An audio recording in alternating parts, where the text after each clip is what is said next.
કેમ છો વિદ્યાર્થી મિત્રો? મજામાં? આજે આપણે નીટના થર્ડ લેક્ચર માટે ભેગા થયા છીએ. ત્રીજો લેક્ચર એટલે કે આપણા તરલના યાંત્રિક ગુણધર્મનો ત્રીજો લેક્ચર. ઘન અવસ્થા પૂરું થઈ ગયું હતું. એની સાથે સાથે આપણે ફ્લુઇડ મિકેનિક્સ ચાલુ કરી દીધું હતું. ફ્લુઇડ મિકેનિક્સની અંદર પહેલાં 2 લેક્ચર ઓલરેડી આપણે સ્ટડી કરી લીધા હતા. એ પહેલાં 2 લેક્ચરની અંદર આપણે લોકોએ દબાણ એટલે શું એ જોયું હતું. દબાણ કઈ રીતે લાગે, દબાણ ઉદ્ભવ્યા બાદ દબાણ કઈ રીતે ક્રિએટ થાય છે, દબાણ લાગે ત્યારે એની ઉપર બળ કઈ રીતના લાગે છે, એ આખી વસ્તુ આપણે કવરઅપ કરેલી હતી. અને જ્યારે કોઈ એક કન્ટેનર જેની અંદર પ્રવાહી ભરેલું છે, જ્યારે એ પ્રવેગથી ઉપર નીચે ડાબી બાજુ જમણી બાજુ ગતિ કરે છે, તે દરમિયાન તેના દબાણમાં અથવા તો તેના 2 બિંદુ વચ્ચે દબાણમાં થતો તફાવત કેટલો હોય એનું ડિસ્કશન ઓલરેડી આપણે કરેલું હતું. હવે આ લેક્ચરની અંદર આપણે એક સ્ટેપ આગળ વધીએ છીએ, જે સહેલું છે. જેને એમ લાગે કે મને ટોપિક આવડે છે એ વિડીયો ફાસ્ટ ફોરવર્ડ કરીને જોઈ શકે છે. બાકી નિરાતે જો ફર્સ્ટ ટાઈમ જો જોવો છો તો નિરાતે એક વખત જોઈ લ્યો. રિવાઇઝ કરો છો ત્યારે 1.5 કે 2.0ની સ્પીડ ઉપર તમે તેને જોઈ શકો છો. તો અહીંયા આ લેક્ચરની અંદર આપણે લોકો બેઝિકલી એમ કહેવાય ને કે બેઝિકલી આપણે લોકો એ વસ્તુ કન્સિડર કરીએ છીએ કે દબાણ કઈ રીતે માપી શકાય. દબાણને તમે માપો છો તો તમે કઈ રીતે તમે દબાણને માપી શકો છો. તો કે આપણે જોયેલું છે એનસીઆરટીની અંદર બેરોમીટર છે, મેનોમીટર છે, એનો ઉપયોગ કરીને તમે લોકો દબાણને મેઝર કરી શકો છો.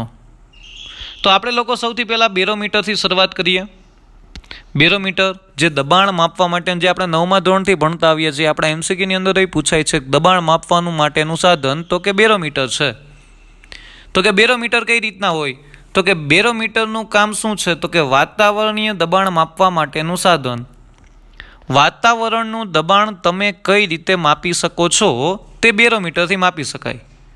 તો અહીંયા તમારી પાસે બેરોમીટરની મદદથી તમે વાતાવરણનું દબાણ માપો છો. સૌથી પહેલાં આ પ્રયોગ ટોરિસેલી નામના વૈજ્ઞાનિકે કરેલો હતો. ટોરિસેલીએ સૌથી પહેલાં મર્ક્યુરીની મદદથી વાતાવરણનું દબાણ માપ્યું. તો કે તને કોઈ એક પાત્રની અંદર મર્ક્યુરી એટલે કે પારો ભર્યો, પછી એને એક ગ્લાસ ટ્યુબ લીધી. આ ગ્લાસ ટ્યુબની અંદર પણ એને પારો ભરી દીધો અને આ ગ્લાસ ટ્યુબને છે ને અહીંયા ઉલટી છે ને આની અંદર નાખી દીધી. અને આ ગ્લાસ ટ્યુબની અંદર જેટલી પારાએ હાઇટ ક્રિએટ કરેલી હતી, એ હાઇટ દ્વારા જેટલું દબાણ છે ને પારાની સપાટી ઉપર ક્રિએટ થતું હતું, એ દબાણને તેને 1 એટમોસ્ફેરિક દબાણ કીધું. તો કે સર કઈ રીતે? તો કે અહીંયા જોવો જોઈએ, પારાની જ્યાં ગ્લાસ ટ્યુબને ઉલટી કરે છે એટલે કે ઊંધી મૂકી દીધી છે, ત્યાંની કન્ડિશનમાં આપણે છે ને આ સરફેસ ઉપરનું છે ને આપણે દબાણ માપીએ. તો કે આ સપાટી પરના દરેક બિંદુએ જોવા જાવ ને તો હાઇટ સમાન છે. હાઇટ સમાન છે તો કે અહીંયા એક બિંદુ લીધું, અહીંયા બિંદુ નંબર 2 લીધું. તો કે સર હાઇટ સમાન છે ને, તો એનો મતલબ આ બંને બિંદુ પાસે દબાણ પણ સમાન થશે. તો કે કેલ્ક્યુલેટ કરીએ એટલે આપણે અહીંયા લખ્યું છે P1 = P2. P1, જો P1નું ડિસ્કશન કરો છો તો P1 એટલે કયું દબાણ થશે, તો કે એટમોસ્ફેરિક દબાણ P0, કારણ કે અહીંયા બીજું કંઈ છે જ નહીં, માત્ર વાતાવરણ છે.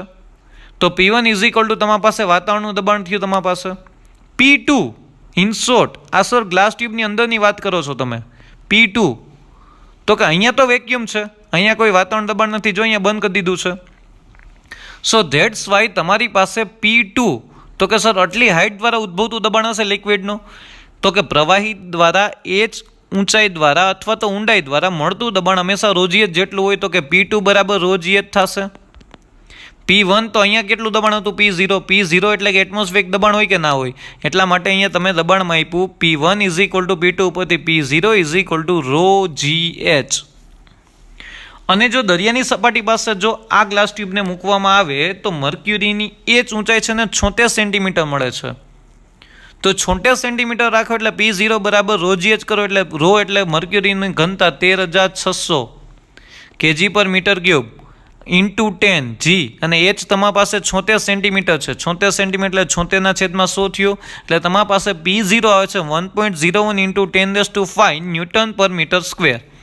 અથવા તો તમે લખી શકો છો 1 એટમોસ્ફેરિક દબાણ. ઇન શોર્ટ, દરિયાની સપાટીએ 76 સેન્ટીમીટર પારાની ઊંચાઈએ પારાની સપાટી પર ઉદ્ભવતું દબાણ છે ને 1 એટમોસ્ફિયર જેટલું હોય અથવા તો 1.01 × 10⁵ ન્યૂટન પર મીટર સ્ક્વેર જેટલું હોય. આટલી વસ્તુ તમારા માઇન્ડની અંદર રાખજો. આ સમજાઈ ગયો? બેરોમીટરનું બેઝિક પ્રિન્સિપલ છે. સાવ સામાન્ય રીતે જો જોવા જાવ ને તો આ એનો પ્રિન્સિપલ છે. P0 = ρgh. તો તમારી કન્ડિશનની એની જ અંદર તમે છે ને એક MCQ છે, સાવ બેઝિક MCQ છે. તો કે જોવા જેવું એ છે, કંઈથી કન્સેપ્ટ સમજવાનો છે, કંઈ એક કન્ડિશન છે.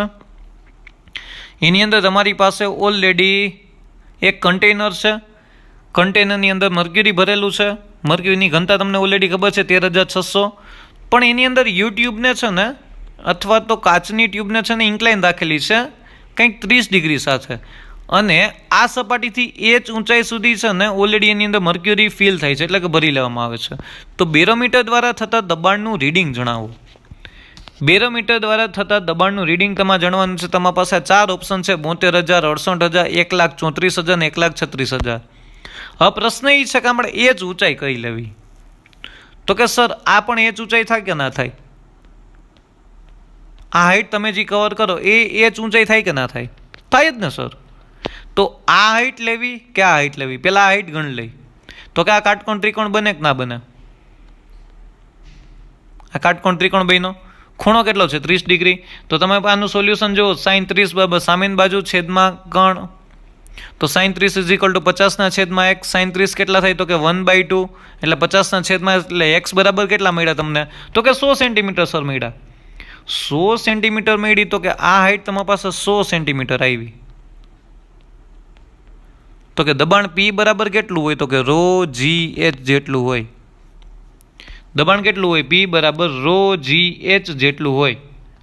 તો કે તો અહીંયા મર્ક્યુરી ભરેલો છે, તો 13,600 થઈ જશે. G તમારી પાસે 10 થઈ જશે. એ જ કેટલો લેવો? આ ત્રાસી ઊંચાઈ લેવી કે વર્ટિકલ હાઈટ લેવી, એટલે કે ઉર્ધ્વ ઊંચાઈ લેવી?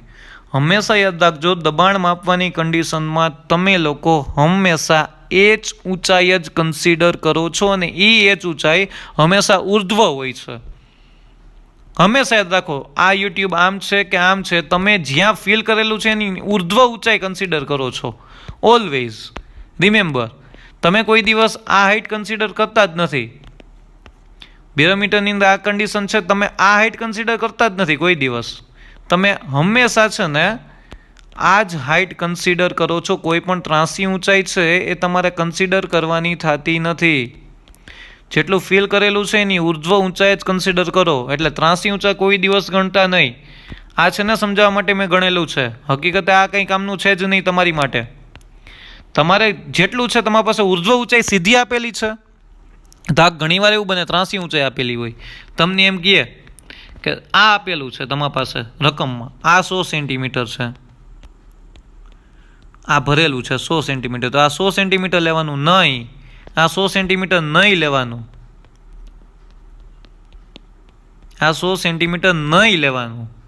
તમારે આ ઊંચાઈ ગોતવાની, sin 30 ઉપરથી જ ગોત લેવાની ને પછી જ એને રોજીએટની ટર્મિનોલોજીમાં મૂકવાની. P0 = રોજીએટ 13,600, 10 અને 50/100. તો અહીંયા તમારી પાસે 68,000 ન્યૂટન પર મીટર સ્ક્વેર તમારી પાસે ફાઇનલ આવ્યો. જો તમે ત્રાસી ઊંચાઈ લ્યો તો તમારી પાસે 1,36,000 સમથિંગ કંઈક આન્સર આવશે, જે ખોટો પડશે. ડન? આટલી વસ્તુ સમજાઈ ગઈ તમારી પાસે? તમારે કઈ ઊંચાઈ લેવાની સર? ઉર્ધ્વ ઊંચાઈ જ લેવાની, ત્રાસી ઊંચાઈ લેવાની થતી નથી. દબાણ માપવા માટે હંમેશા સપાટીને લંબ જ ઊંચાઈ લેવાની થશે. સપાટીની ઇન્ક્લાઇન કોઈ પણ ઊંચાઈ હશે એ લેવાની થશે નહીં. આટલી વસ્તુ સમજાઈ ગઈ? ડન? Okay, good. ત્યારબાદ આવે છે આપણી પાસે દબાણ માપવા માટેનું એનું એક અપગ્રેડ વર્ઝન બેરોમીટરનું. એ છે તમારી પાસે મેનોમીટર. તો કે મેનોમીટરનું કામ શું? તો કે કોઈ એક ગેસ કન્ટેનર ભરેલું હોય તો એ ગેસનું દબાણ માપવું છે, તો કે કઈ રીતના માપી શકો? તો કે મેનોમીટરની મદદમાં આપી શકો. તો કે કાંઈ નહીં, એમાં એક યુટ્યુબ હોય, યુટ્યુબ મેનોમીટર પણ આવે છે. એક યુટ્યુબ હોય ને યુટ્યુબને તમે ધારો કે અહીંયા જોડેલી છે, અહીંયા યુટ્યુબ જોડેલી છે. આ યુટ્યુબની અંદર કંઈક તમે લિક્વિડ ફીલ કરેલું છે, તો આ લિક્વિડને તમે અહીંયા ભરશો તો એ લિક્વિડ છે ને છેલ્લે સુધી નહીં જાય, કારણ કે અહીંયા ગેસ છે ને દબાણ લગાડશે. એટલે લિક્વિડ અહીંયા એ અમુક હાઈટે સ્ટોપ થઈ જશે. ગેસનું દબાણ માપવું છે એટલે એના કરતાં આનું દબાણ વધવું ના જોઈએ, એટલે લિક્વિડ અમુક હાઈટે સ્ટોપ થઈ જશે. ગમે તે ભરી શકો છો. વધારે પડતું મર્ક્યુરી ભરવામાં આવે છે. તમે ગમે તે લિક્વિડને અહીંયા ફિલ કરી શકો છો, પણ વધારે પડતું તમને અહીંયા મર્ક્યુરી ભરવામાં આવે છે. તો પ્રશ્ન એ છે આ જગ્યાએ કે દબાણ કઈ રીતના માપી શકાય? તો કે જ્યાં સુધી લિક્વિડ ફિલ થયેલું છે ને ત્યાં એક લાઈન કરી દો. સમાન ઊંચાઈ ધરાવતા બિંદુઓ પાસે દબાણ સમાન હોય. કન્સેપ્ટ એકનો એક જ છે, રોજી એચ.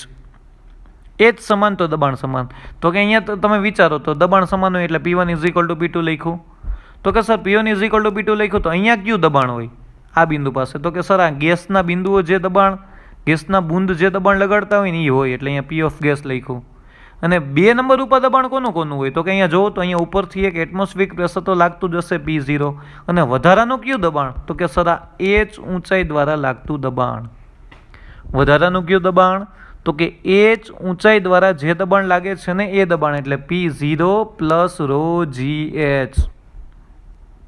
આ ભૂલાય નહીં. P of gas is equal two P0 plus ρgh. એટલે તમને કોઈ પૂછે ને ગેસનું દબાણ કેટલું, તો કે સામેની ક્લીમ એટલે કે આ જે લીંબ છે ને એમાં કેટલું દબાણ હતું? તો કે P0 તો હતું જ, પ્લસ આ વધારાનું કેટલું? ρgh. એટલે આ ગેસનું દબાણ P0 પ્લસ ρgh જેટલું હોય. કોઈ તમને એમ કે ગેજ દબાણ શોધો, તો P ગેસમાંથી P0 બાદ કરી દેવાનું, એટલે કે ρgh આવે. એટલે ρgh ને તમે ગેજ દબાણ પણ બોલો છો. કોઈ તમને પૂછે કે અહીં ગેસ દ્વારા નિર્માણ થતું ગેજ દબાણ શોધો, તો P ગેસ માઇનસ P0 જ કરવાનું છે. કેટલું થાય? તો કે સર ρgh જેટલું થાય. આ તમારા માઇન્ડમાં રાખજો, ભૂલાય નહીં. ચાલો આના બેઝિસ ઉપર એક MCQ છે તમારી પાસે. કોઈ એક ગેસ છે, અહીંથી લિક્વિડ ભરેલું છે. લિક્વિડની ઘનતા તમારી પાસે કંઈક પ્રવાહીની ઘનતા 13,600 ન્યૂટન પર મીટર સ્ક્વેર છે. અહીંયા તમારે લિક્વિડ ફિલ કર્યું એટલે 8 સેન્ટીમીટર થયું. અહીંથી આ કેટલું ચડ્યું? તો કે 2 સેન્ટીમીટર ઉપર ચડ્યું. તો કે એમ કે છે કે two measure the pressure of the gas, એટલે ગેસનું દબાણ માપો. એટલું જ સમજી હશે ને ઇંગ્લિશમાં, ગુજરાતીમાં નથી લખ્યું. ડન. તો તમને અહીંયા કેટલું કીધું છે? તો કે ગેસનું દબાણ શોધો. સિમ્પલ થઈ ગયું. તો કે કઈ રીતે? તો કે સર જ્યાં સુધી લિક્વિડ ફિલ થયેલું છે અહીંયા એક રેફરન્સ લાઇન ડ્રો કરો. ચાલો એમ નામ ગણીએ છીએ. રેફરન્સ લાઇન ડ્રો કરી પછી તમારે વિચારવાનું છે અહીંયા આ બે બિંદુ પાસે દબાણ સમાન થાય. સર આ બે બિંદુ પાસે દબાણ સમાન થાય તો તમે લખી શકો P1 is equal two P2, P1 is equal two P2 લખી શકો. તો અહીંયા કયું દબાણ હોય? તો કે ગેસનું દબાણ, એટલે અહીંયા P ગેસ લખી શકો. P2 એટલે કયું દબાણ? તો કે સર ઉપરથી એક P0 તો લાગતું જ હોય. ડન. તો એ P0 પ્લસ વધારાનું કયું દબાણ? તો કે સર આટલી હાઇટ દ્વારા ઉદ્ભવતું દબાણ. ટોટલ હાઇટ નહીં લેવાની. તો કે આ રેફરન્સ પોઈન્ટથી કેટલી હાઇટ છે? તો કેટલી હાઇટ? તો કે ટોટલ કેટલી હતી? તો કે સર 8 હતી. આ કેટલી છે? તો કે 2 છે. તો 8 2 બાદ કરી દઉં તો આટલી હાઇટ મળે કે ના મળે? તો કે આ 6 સેન્ટીમીટર, એટલે P0 પ્લસ ρgh. આ જ ઇક્વેશન આવ્યું. પણ હાઇટ છે ને અહીંયા ટોટલ આપેલી હતી. હાઇટ કેવી હતી? ટોટલ આપેલી છે. એટલા માટેની કન્ડિશન હંમેશા યાદ રાખજો. તો આ solution P1 is equal two P2. P1 તો અહીંયા તો ગેસનું દબાણ જ હતું. P2 એટલે P0 પ્લસ ρgh. P0 મારી પાસે છે 1.01 ઇન્ટુ 10⁵. રો 13,600, G 10 અને H ક્યુ લેવાનું? તો કે સર H આમાંથી ક્યુ લેવાનું છે? H તમારી પાસે ક્યુ લેવાનું થાય છે? તો કે સર આ જ લેવાનું થાય છે. ટોટલ 8 છે, 8 નથી લેવાનું. H ભૂલ ના કરતા. તમારા રેફરન્સ એટલે કે તમારી સાપેક્ષ લાઇનથી હાઇટ કેટલી છે એ જ લેવાનું છે. સાપેક્ષ લાઇનથી હાઇટ છે ને સર એ 6 સેન્ટીમીટર થતી, કારણ કે ટોટલ હાઇટ 8 હતી, આટલી હાઇટ 2 સેન્ટીમીટર હતી, એટલે 8માંથી 2 જાય તો કેટલા વધે? તો કે 6 સેન્ટીમીટર થાય. તો અહીંયા તમારી પાસે 6 સેન્ટીમીટરની હાઇટ થઈ. વાત થઈ પૂરી. કન્ફર્મ. આમાં ડાઉટ કોઈને? સાવ ઇઝીલી હતો. એટલે તમારી પાસે અહીંયા કેલ્ક્યુલેશન જોઈ લ્યો. 13,600 10 ગુણ્યા 6/100. તો અહીંયા તમે વિચારવા જાઓ ને તો અહીંયા તમારી પાસે કેલ્ક્યુલેશન કરો એટલે આ કંઈક આન્સર મળે છે તમારી પાસે 8160. હવે 8160 નાનું સમેશન નહીં થાય. અહીંયા 10⁵ જોઈ તો કે 0.08160 ઇન્ટુ 10⁵. 10⁵ કોમન નીકળ્યું. અહીંયા તમારી પાસે ફાઇનલી ડિફાઇન થઈ ગયું 10⁵ ઇન્ટુ 1.0 અને ઇન્ટુ 0.0816. તો ફાઇનલી તમારી પાસે આન્સર આવ્યો 1.09 ઇન્ટુ 10⁵. સમજી લેજો નિયર અબાઉટ આન્સર તમે આ બેનું સમેશન કર્યું એટલે 1.09 સમથિંગ થાય. પણ નિયર અબાઉટ આન્સર ઓપ્શનમાંથી જુઓ તો 1.09 ઇન્ટુ 10⁵ જ આન્સર આવશે. આવશું, સમજાઈ ગઈ? ડાઉટ આમાં કોઈને? નહીં ને? Simple, confirm. ચાલો તો આગળ વધીએ. યુટ્યુબ સાવ સહેલું છે. યુટ્યુબની અંદર કાંઈ નથી કરવાનું. બંને એક રેફરન્સ લાઇન લેવાની, રેફરન્સ લાઇનથી બંનેની હાઇટ ડિફાઇન કરવાની. બંને હાઇટ ડિફાઇન કરો. સમાન હાઇટ ઉપરના બિંદુઓ પાસે ઓલરેડી મને ખબર છે કે દબાણ સમાન થાય. કન્સેપ્ટ એનો જ રહેશે, ખાલી આકાર બદલો છે.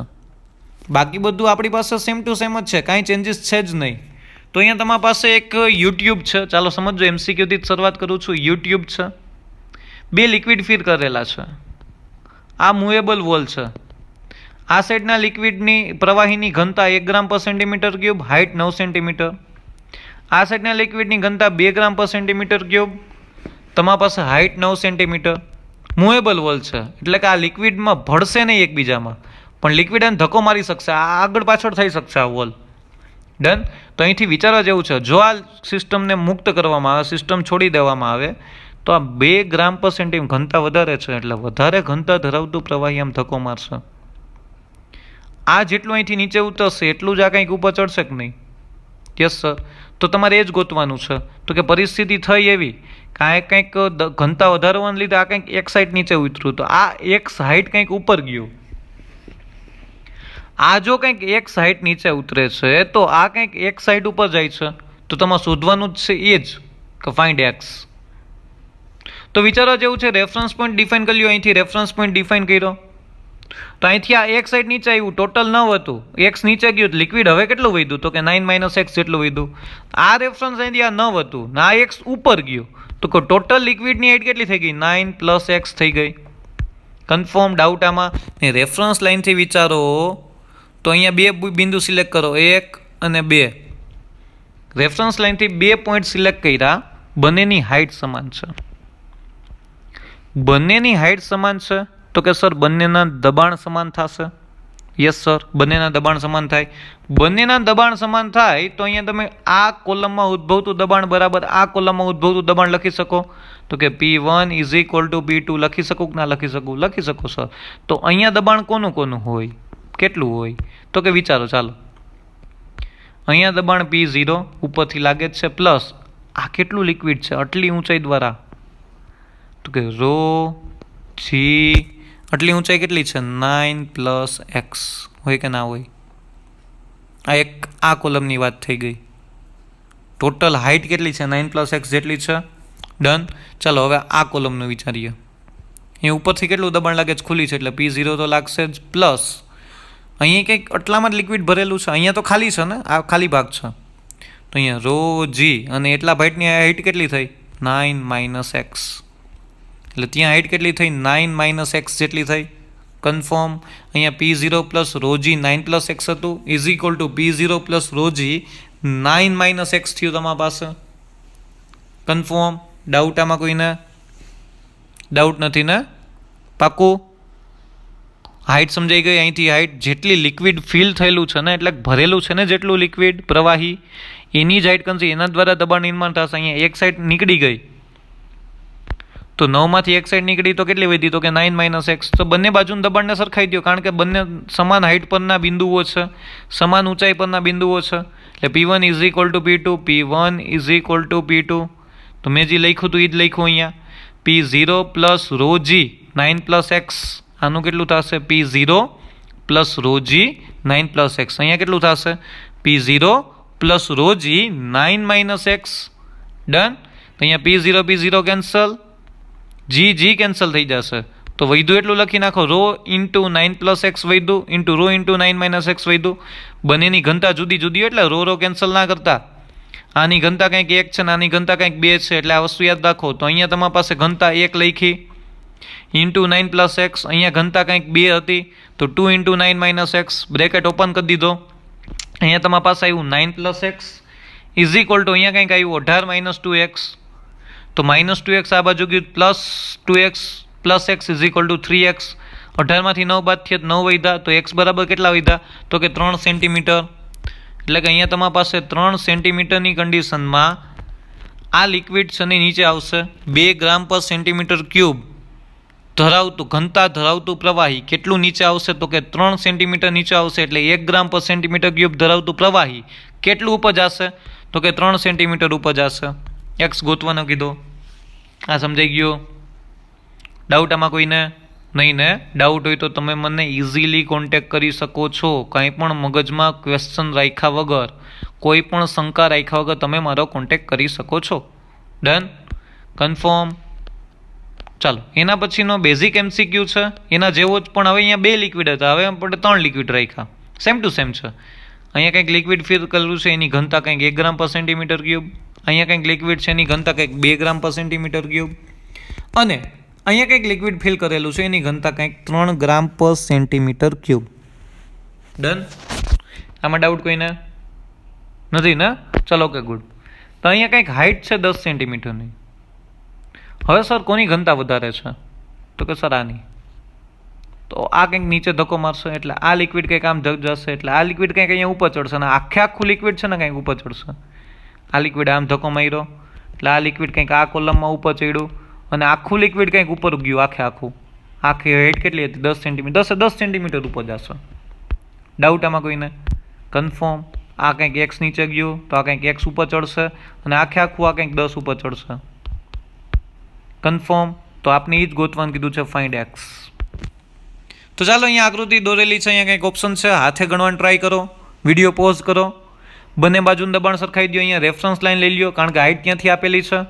હાઇટ જ્યાંથી આપેલી હોય ત્યાંથી રેફરન્સ લાઈન લેવાની. હાઇટ આટલી આપેલી છે તો અહીંયા રેફરન્સ લાઈન કન્સિડર ના કરાય, કારણ કે આટલો ભાગનું માપ આપણે ખબર નથી. ઓબ્વિયસ છે ને? તો હાઇટ જ્યાંથી આપેલી છે ત્યાં રેફરન્સ લાઈન કન્સિડર કરો અને આગળ વધો. સિમ્પલ થઈ ગયું. ડન? ડાઉટ આમાં કોઈને નથી ને? ડાઉટ? ચલો, ઓકે, ગુડ.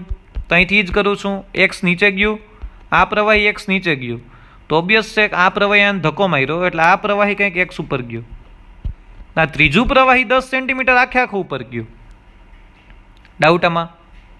પાછું હજી એક વખત આ એક્સ નીચે આવ્યું, તો એના લીધે આ જે બીજું લિક્વિડ, આ પેલું પ્રવાહી એક્સ નીચે આવ્યું, બીજું લિક્વિડ અહીંયા જ ભરેલું હતું, તો એને ધક્કો લાગ્યો તો એ એક્સ કેટલું ગયું? ઉપર ગયું. આ 10 સેન્ટીમીટર ત્રીજું લિક્વિડ 10 સેન્ટીમીટર ઉપર ગયું. હવે રેફરન્સ લાઈન કન્સિડર કરો તો આ રેફરન્સ લાઈન કન્સિડર કરી સર. તો આ 2 બિંદુ હું સિલેક્ટ કરું તો 2 બિંદુ પાસે દબાણ સમાન હોય. Yes sir. તો P1 = P2. તો કે આ કોલમનું દબાણ = આ કોલમનું દબાણ થાય કે ના થાય? Yes sir. તો કે અહીંયા ગણો જી કેટલું દબાણ થાય. ચાલો ગણજો મારી સાથે. અહીંયા P0 ઉપરથી લાગતું હતું પ્લસ આ એક હાઇટનું લિક્વિડ છે. જો અહીંયા લિક્વિડ 2 છે, સમજજો. એક લિક્વિડ નથી, 2 છે. તો પેલા લિક્વિડની ઘનતા GH1 પ્લસ બીજું લિક્વિડ છે ρ2GH2. પેલા લિક્વિડનું દબાણ, પેલી કોલમનું દબાણ, આ કોલમનું દબાણ આટલું થાય. P0 લાગતું હતું, પેલા લિક્વિડની h ઊંચાઈના કારણે લાગતું દબાણ ρ1GH1, અને બીજા લિક્વિડની h ઊંચાઈના કારણે લાગતું દબાણ ρ2GH2. ડાઉટ આમાં કોઈને? અને આ કોલમનું જોવું, આ કોલમમાં કેટલા લિક્વિડ છે તો કે સર એક જ લિક્વિડ છે. ઉપરથી P0 તો લાગશે જ, તો P0 એડ કરી દો. અને આટલી હાઇટ, આ હાઇટ કેટલી છે તો કે સર આ ટોટલ 10 હતી, ત્યાંથી x નીચે વયું ગયું, તો આ હાઇટ કેટલી વધી તો કે 10 - x. તો કે અહીંયા P0 પ્લસ આ ત્રીજું લિક્વિડ હતું એટલે ρ3GH3.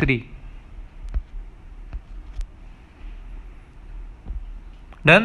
ડાઉટ આમાં કોઈને? કન્ફર્મ? પાકું ને? કંઈ ડાઉટ નથી? તો ચાલો સરખાવ્યા મેં. સૌથી પહેલાં આ કોલમનું દબાણ સરખાવ્યું P0 પ્લસ પેલા લિક્વિડનું દબાણ ρ1GH, બીજા લિક્વિડનું દબાણ ρ2G, અને હાઇટ કેટલી છે તો કે x છે, તો કે x લખ્યું. અને ત્રીજી કોલમનું દબાણ P0 પ્લસ અહીંયા P0 લાગતું હતું ρ3G, અને આ હાઇટ કેટલી છે તો કે 10 - x. કન્ફર્મ થઈ ગયું? તો P0 અહીંથી કેન્સલ થઈ ગયા, G બધામાંથી કેન્સલ થઈ ગયા, કોમન નીકળીને. તો અહીંયા વધુ લખો. ચાલો, આ પેલા લિક્વિડની ઘનતા 1 અને એની હાઇટ કેટલી છે તો કે 10. બીજા લિક્વિડની ઘનતા, આખા લિક્વિડની ઘનતા 2 અને આ કેટલી હાઇટ છે તો કે x.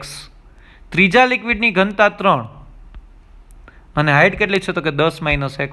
સમજાઈ ગયો?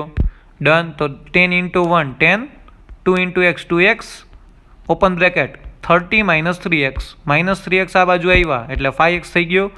10 આ બાજુ ગયા 30 minus 10, 20. So 5x is equal to 20. So x is equal to 4 centimeter. Doubt આમાં કોઈને? કન્ફર્મ વિચારવાનું એ હતું કે આ હાઇટની કોલમ છે ને જી, આ કોલમ એમાં 2 લિક્વિડ છે. મેં રેફરન્સ તો લઈ લીધો, પણ આ કોલમની હું ગણતરી કરું તો અહીંયા P0 થાય પ્લસ 2 લિક્વિડ છે, બંનેની હાઇટનું કન્સિડરેશન થાય, બંનેની હાઇટનું કન્સિડરેશન થાય. આ ભૂલાય નહીં. કન્ફર્મ એટલે આટલી વસ્તુ તમારા માઇન્ડમાં રાખજો. આ વસ્તુ યાદ રહેવી જોઈએ. 2 કોલમની અંદર પ્રવાહી ભરેલા છે. આ પ્રવાહી જો એક સાઈડ નીચે ઉતરે ને તો આ પ્રવાહી એક સાઈડ ઉપર જ જવાનું છે, ને ત્રીજું પ્રવાહી 10 સેન્ટીમીટર ઉપર જવાનું છે. આ વસ્તુ તમારા માઇન્ડમાં રાખી. ડાઉટ નથી ને? અવાજ સમ આપણે ઓલરેડી ગુજરાત બોર્ડની અંદર એક્સરસાઇઝ એટલે કે સ્વાધ્યાયની અંદર ગણેલા હતા. કેની અંદર ગણેલા હતા? તો કે સર સ્વાધ્યાયની અંદર અવાજ સેમ ટુ સેમ સમ ગણાવેલા હતા. એનસીઆરટી સ્વાધ્યાયમાં 2 સમ હતા. બે સમ હું તમને હોમવર્કમાં આપું છું. બંને સમ છે ને હવે જોયા વગર ઇઝીલી કાંઈ પણ વિચાર્યા વગર તમારે હાથે ગણવાના છે. એટલું તો કરશો ને? મેં ત્યારે જે ગણાવ્યા હતા ને ત્યારે મેં કીધું હતું નીટમાં આવા સેમ જ સમ ગણવાના છે. યુટ્યુબ મેનોમીટરમાં કંઈ નવું નથી નીટ રિલેટેડ.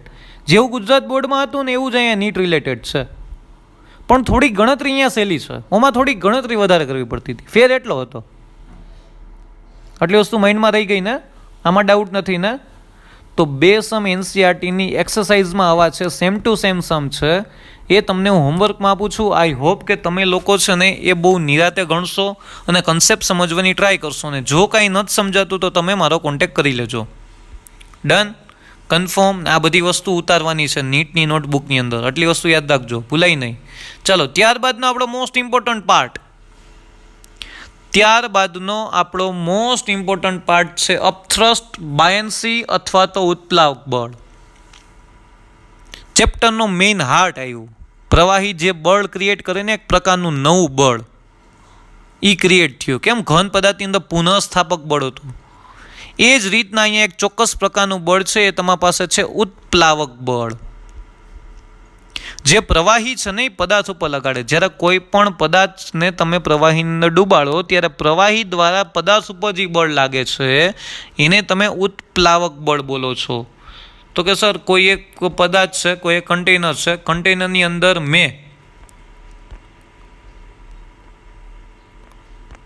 કોઈ એક કન્ટેનર છે આપણી પાસે, કોઈ એક કન્ટેનરની અંદર આપણે લોકોએ કોઈ પદાર્થને ડૂબાડ્યો. જ્યારે પદાર્થ અહીંયા બહાર હતો ત્યારે આની ઉપર mg તો લાગતું જ. સર mg લાગે છે, પણ જ્યારે તમે આ પદાર્થને અહીંયા અંદર ડૂબાડશો ને ત્યારે mg તો લાગશે જ, પણ પ્રવાહી દ્વારા છે ને આ પદાર્થને હંમેશા ઉપર તરફ એક બળ લાગશે, જેના કારણે પદાર્થ ઉપરની તરફ ગતિ કરે. એ જ બળ એટલે ઉત્પ્લાવક બળ. એને જ ઇંગ્લિશમાં બાયન્સી ફોર્સ અથવા તો અપથ્રસ્ટ ફોર્સ કહેવાય. ગમે તે પ્રવાહીની અંદર ગમે તે ઘન પદાર્થ ડૂબાડો છો ત્યારે હંમેશા યાદ રાખજો એ પ્રવાહી દ્વારા પદાર્થ ઉપર તરફ બળ લાગે, ને હંમેશા પ્રવાહી પદાર્થને ઉપર તરફ રાખવાની ટ્રાય કરતું હોય, પણ હા તમારું લગાડેલું બળ ઉત્પ્લાવક બળ કરતાં વધારે હોય તો પદાર્થ નીચેની બાજુ જાય. એ તો સમજાય છે ને આપને, ઇઝીલી છે. જો ઉત્પ્લાવક બળ વધારે હશે તો પદાર્થ સપાટી ઉપર આવવાની ટ્રાય કરશે, એટલે કે સપાટી ઉપર આવશે, તમે ડૂબશે નહીં, પદાર્થ સપાટી ઉપર આવશે. બંને સમાન છે તો પદાર્થ છે ને એ ઓલરેડી લિક્વિડ એટલે કે પ્રવાહીની અંદર એમનેમ રહેશે, તરશે. આ સમજાઈ ગયું? ફ્લોટ કરશે. આને લોસ ઓફ ફ્લોટેશન કહેવાય. પદાર્થ તરે એના માટેના નિયમો, લોસ ઓફ ફ્લોટેશન, જે આપણા માટે મોસ્ટ ઇમ્પોર્ટન્ટ છે, આગળ જોવાનું છે. પણ પહેલાં આપણે ઉત્પ્લાવક બળની ચર્ચા કરીએ. ઉત્પ્લાવક બળની કન્ડિશનમાં ઉત્પ્લાવક બળનું ઇક્વેશન શું છે? ρ Vg, most IMP equation. ρ Vg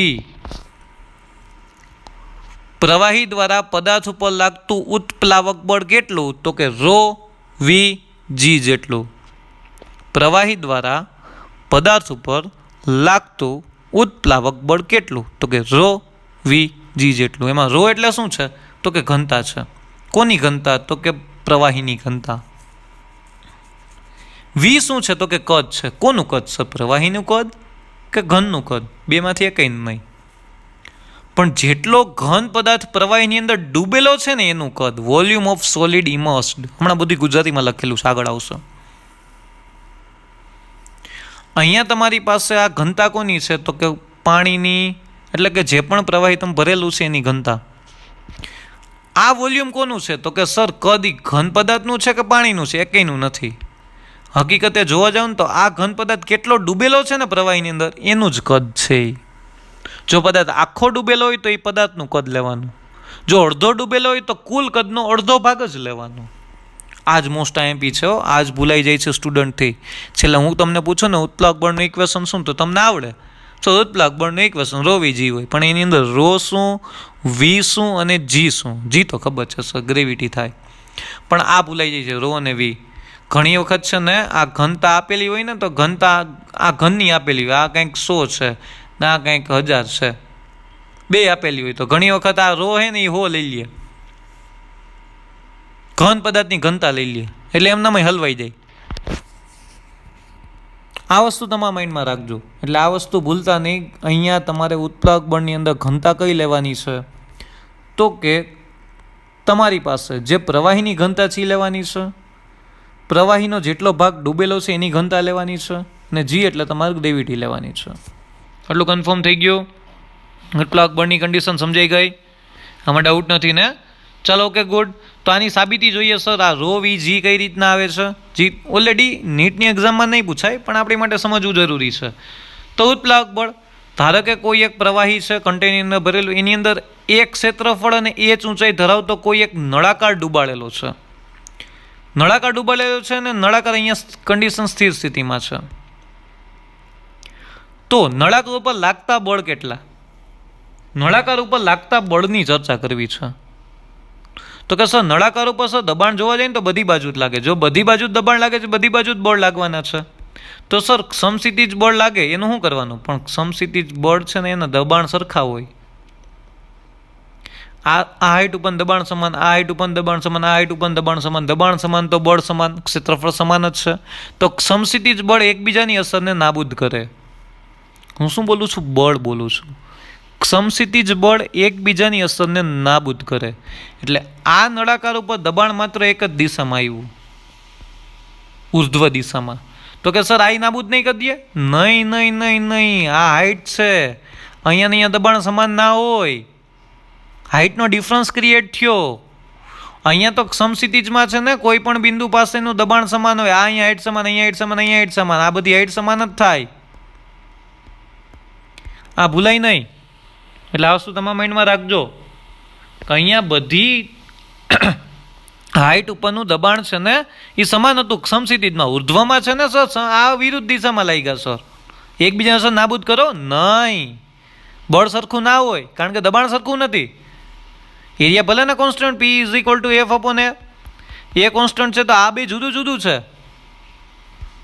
સમજાય છે? દબાણ જુદું છે તો બળે બદલી જ જવાનું છે. એટલે વસ્તુ તમારા માઇન્ડમાં રાખજો, ભૂલાય નહીં. તો એટલા માટે અહીંયા ઉદ્ભવતું બળ P1A લખી શકો ને, P is equal two F upon A છે. સો F is equal two P into A. મારે બળ જ જોઈએ છે, ઉત્પ્લાવક બળનું ઇક્વેશન જોઈએ એટલે બળને કરતા બનાવું છું. પણ કેની ટર્મિનોલોજીમાં? તો કે દબાણની ટર્મિનોલોજીમાં. એટલે અહીંયા દબાણ કેટલું થયું? તો કે P1A જેટલું થયું. ડન. અહીંયા દબાણ કેટલું ક્રિએટ થાય? તો કે ઉપરની બાજુ જ લાગે. તો અહીંયા P2 છે તો P2 બરાબર F2 અપોન A થાય. તો બળ કેટલું થાય? F2 is equal two P2 into A થશે. હા સર, P2 ઇન્ટુ A થયું. સો F2 is equal two P2 into A.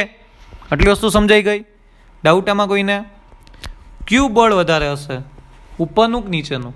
તો કે સર નીચેનું બળ જ વધારે હોય ને, કારણ કે હાઈટ અહીંયા વધારે છે તો દબાણ અહીંયા વધારે ક્રિએટ થતું હોય તો ઓબ્વિયસ છે કે નીચેનું બળ વધારે હોય, ઉપરનું બળ ઓછું હોય. તો હંમેશા યાદ રાખજો કે net force on the cylinder by the fluid, પ્રવાહી દ્વારા નળાકાર પર લાગતું પરિણામી બળ, પ્રવાહી દ્વારા નળાકાર પર લાગતું પરિણામી બળ કેટલું? તો કે F2 માઇનસ F1. ડાઉટ આમાં કોઈને? ડાઉટ નથી ને? કન્ફર્મ? સો આટલી વસ્તુ તમારા માઇન્ડમાં રાખજો, આ ભૂલાય નહીં. ડન. પરિણામી બળ ગોતતા આવડે ને? આ બાજુ 10 ન્યૂટન, આ બાજુ 12 ન્યૂટન, તો પરિણામી બળ કેટલું? તો કે 2 ન્યૂટન. કઈ બાજુ? તો કે આ બાજુ. તે જ રીતના અહીંયા છે, ઉપરની બાજુ 12 ન્યૂટન, નીચેની બાજુ 10 ન્યૂટન, તો પરિણામી કેટલું? તો કે 2 ન્યૂટન. કઈ બાજુ? તો કે ઉપરની બાજુ. તો એટલા માટે અહીંયા લખ્યું છે પરિણામી બળ અપવર્ડ ડાયરેક્શન, ઉપર તરફ છે. F2 ની કિંમત શું થાય? તો કે P2 ઇન્ટુ એ. F1 ની કિંમત શું થાય? તો કે P1 ઇન્ટુ એ. એરિયા 12 કૌંસમાં શું લીધું? P2 minus P1. હવે મને ખબર છે દબાણનો તફાવત એ હંમેશા ઇંચ ઊંચાઈ દ્વારા ઉદ્ભવતા દબાણના તફાવત બરાબર હોય, તો P2 માઇનસ P1 બરાબર તો આપને બધાને ખબર છે રો જી એચ થાય. ઓબ્વિયસલી લિક્વિડના કોઈ પણ બે બિંદુ વચ્ચે દબાણનો તફાવત હંમેશા રો જી એચ જેટલો જ થાય. હંમેશા. હા, ઉપરની સપાટી નીચેની સપાટીની વાત નથી, અંદરના કોઈ પણ બે બિંદુ વચ્ચેનો તફાવત હંમેશા રો જી એચ જેટલો થાય. થાય કે ના થાય? થાય. તો કે sir P2 minus P1 is equal to rho G H મૂક્યું. Yes sir, rho G H મૂક્યું. તો કે અહીંયા ઇક્વેશનને રીએરેન્જ કર્યું તો area into height into rho G. હવે એરિયા ઇન્ટુ હાઇટ બરાબર તો વોલ્યુમ થાય. એરિયા ઇન્ટુ હાઇટ બરાબર તો વોલ્યુમ થાય. તો કે આ વોલ્યુમ લખ્યું, પણ આ એરિયાના હાઇટ કોનું હતું? તો કે સર એ આ જે સોલિડ હતો ને અંદર ઘન નળાકાર, એનું એરિયા ને એની જ હાઇટ છે. જો આ જો અડધો સિલિન્ડર ડૂબેલો હોય ને, નળાકાર અડધો જ ડૂબેલો હોય ને, તો એટલો એરિયા ગુણ્યા હાઇટ, એટલે અડધી જ હાઇટ કન્સિડર કરવાની જો અડધો ડૂબેલો હોય તો. એટલે અહીંયા તમારી પાસે ઇક્વેશન આવ્યું rho V G most IMP equation. આટલો પાર્ટ મોસ્ટ આઈએમપી છે. એટલું યાદ રાખવાનું છે. રો એટલે શું? તો કે પ્રવાહીની ઘનતા. કોની ઘનતા? પ્રવાહીની ઘનતા. વી એટલે શું? તો કે જેટલો ઘન ડૂબેલો છે ને તેનું કદ. ઘનનું કદ છે, પણ કેટલું કદ લેવાનું? તો કે જેટલો ભાગ ડૂબેલો છે ને એટલું જ કદ લેવાનું, એથી વધારાનું કાંઈ કદ લેવાનું થતું જ નથી. અને જી એટલે શું સર? તો કે જી એટલે ગ્રેવિટી. એ તો એમનામાં ખબર છે. એટલે ઉત્પ્લાવક બળ બરાબર રો વીજી થાય. એમનામ યાદ રાખવાનું કીધું તો તમને ઇક્વેશન તો એમનામ યાદ છે, પણ સાબિતી કર્યા વગર મને હક થાય નહીં. એટલે મેં અહીંયા સાબિતી લખેલી છે, ક્યાંય પૂછાશે નહીં. ડોન્ટ વરી, કન્સેપ્ટ સમજાઈ ગયો. ઉપરની બાજુ પ્રવાહી કંઈક બળ લગાડે છે, એ બળનું મૂલ્ય કેટલું? તો કે રો વીજી જેટલું. કોઈ પણ પ્રવાહી ગમે તે પદાર્થને ડૂબાડો છો તો એ પદાર્થ ઉપર ઉપરની બાજુ એક બળ લગાડે, એ બળને તમે ઉત્પ્લાવક બળ કયો છો. આ ઉત્પ્લાવક બળનું ઇક્વેશન શું? તો કે રો વીજી જેટલું. એમાં રો પ્રવાહીની ઘનતા, વી જેટલો ઘન ડૂબેલો છે એનું કદ, અને જી એટલે ગ્રેવિટી થાય. 9.8 મીટર પર સેકન્ડ સ્ક્વેર, પણ સરળતા ખાતર આપણે 10 મીટર પર સેકન્ડ સ્ક્વેર લઈએ છીએ. એટલી વસ્તુ મગજમાં ઉતરી ગઈ? ડાઉટ આમાં કોઈને નહીં ને? તો ચાલો આના બેઝિસ ઉપર એમસીક્યુ કેલ્ક્યુલેટ કરીએ. તો અહીંયા કંઈક એમસીક્યુ એવો છે કે કોઈ એક કન્ટેનર છે. જોજી બહુ શાંતિથી. કોઈ એક કન્ટેનર છે, એની અંદર પાણી ભરેલું છે. ઘનતા rho is equal to 10⁻³ kg પર મીટર ક્યુબ. હવે પ્રશ્ન એ છે, અહીંયા આ સિલિન્ડરની કુલ ઊંચાઈ છે ને 6 સેન્ટીમીટર છે, પણ ડૂબેલો કેટલો છે? તો કે 3 સેન્ટીમીટર. હવે સમજો, અહીંયા જ સમજવાનું છે. આનું ક્ષેત્રફળ કેટલું છે? તો કે 2 સેન્ટીમીટર સ્ક્વેર. તો તમારે ઓપ્થ્રસ ગોતવાનું છે, એટલે ઉત્પ્લાવક બળ શોધવાનું છે. બેઝિક એમસીક્યુ છે. ઉત્પ્લાવક બળ શોધવાનું છે. અહીંયા કંઈક ઓપ્શન આપેલા છે 0.01 ન્યૂટન, 0.03 ન્યૂટન, 0.06 ન્યૂટન, 0.08 ન્યૂટન. તમને કંઈક ઓપ્શન આપેલા છે. તો આ કન્ડિશનની અંદર તમારે અપથ્રસ્ટ શોધવાનું છે, એટલે કે શોધવાનું કંઈક રો વીજી છે. ઉત્પ્લાવક બળ રો વીજી જેટલું જ થાય. રો એટલે કેની ઘનતા? અહીંયા રો વીજી. રો એટલે કેની ઘનતા? તો કે પ્રવાહીની ઘનતા. વી એટલે કદ. કોનું કદ? તો કે સિલિન્ડરનું કદ. કદ બરાબર એરિયા ઇન્ટુ હાઇટ થાય. એરિયા છે તો કે સર આર્યો. હાઇટ કઈ લેવાની? જેટલું ડૂબેલું હોય ને એટલી જ હાઇટ લેવાની. જેટલો ભાગ નળાકારની અંદર ડૂબેલો છે ને એની જ હાઇટ લેવાની થશે, એ સિવાયની કોઈ હાઇટ લેવાની નહીં થાય. એ હાઇટ કેટલી છે? 6 છે. 6 તો નળાકારની કુલ ઊંચાઈ છે. નહીં તો એ નહીં લેવાનું. શું લેવાનું? જેટલી હાઇટ ડૂબેલી છે ને એટલું જ લેવાનું છે. તો કે 3, અહીંયા 3 લેવાનું થશે. જી તો ખબર છે ને? તો બેઝિક 1 માર્ક એમસીક્યુ છે. આમ તો જય ગુજકેટ લેવલ, પણ 11માનું ગુજકેટ છે જ નહીં. પણ એ મેં તમને સમજવા માટે સાવ બેઝિક એમસીક્યુ આપેલો છે. સમજવા માટે સાવ બેઝિકમાં બેઝિક એમસીક્યુ તમને આપેલો છે. U is equal to rho V G. V બરાબર એરિયા ઇન્ટુ લેન્થ, કારણ કે વી ડાયરેક્ટ નથી આપેલો. જી તો કે એરિયા કેટલો તો કે આર્યુ 2 centimetre square converted into metre square એટલે 2 × 10⁻⁴. એચ અથવા તો એલ કઈ લેવાની તો કે ડૂબેલો ભાગ જ લેવાનો, આખું નહીં લેવાનું, ઉતાવળમાં 6 લેવાય ના જાય. ટોટલ સિલિન્ડરની ઊંચાઈ નથી લેવાની, સિલિન્ડર કેટલો ડૂબેલો છે ને નળાકાર કેટલો ડૂબેલો છે ને એ જ લેવાનું થાય છે. તો અહીંયા 3 × 10⁻², રો 10⁻³ જી કેટલું છે 10 તમારા પાસે, એટલે તમારા પાસે અહીંયા ફાઇનલ આન્સર એવો 6 × 10⁻⁶ ગુણ્યા 10⁴ એટલે આન્સર થયો 6 × 10⁻². અને એને તમે પોઈન્ટમાં કન્વર્ટ કરો એટલે આન્સર આવે 0.06 ન્યૂટન. એટલે આન્સર કેટલો આવ્યો 0.06 ન્યૂટન. Confirm 0.06 newton. મગજમાં ઉતરી ગયો કઈ રીતના ડિફાઇન થયું એ પાકો. ઉત્પ્લાવક બળનું મૂલ્ય શું તો કે રો વીજી જેટલો, એમાં રો શું, વી શું અને જી શું મગજમાં ઉતરી ગયું. ગોખી લેજો. રાતના કોક ઉઠાડીને પૂછે ને અડધી રાતે કે રો વી જીની અંદર રો અને વી શું છે તો યાદ રહેવું જોઈએ, બાકી આ એમસીક્યુ સોલ્વ નહીં થાય. જો કદની અંદર ઊંચાઈ કંઈક જુદી જ લેશો ને અથવા તો કદ કંઈક જુદું જ લેશો ને, આખું કદ લઈ લેશો તો નહીં ચાલે. આટલી વસ્તુ સમજાઈ ગઈ?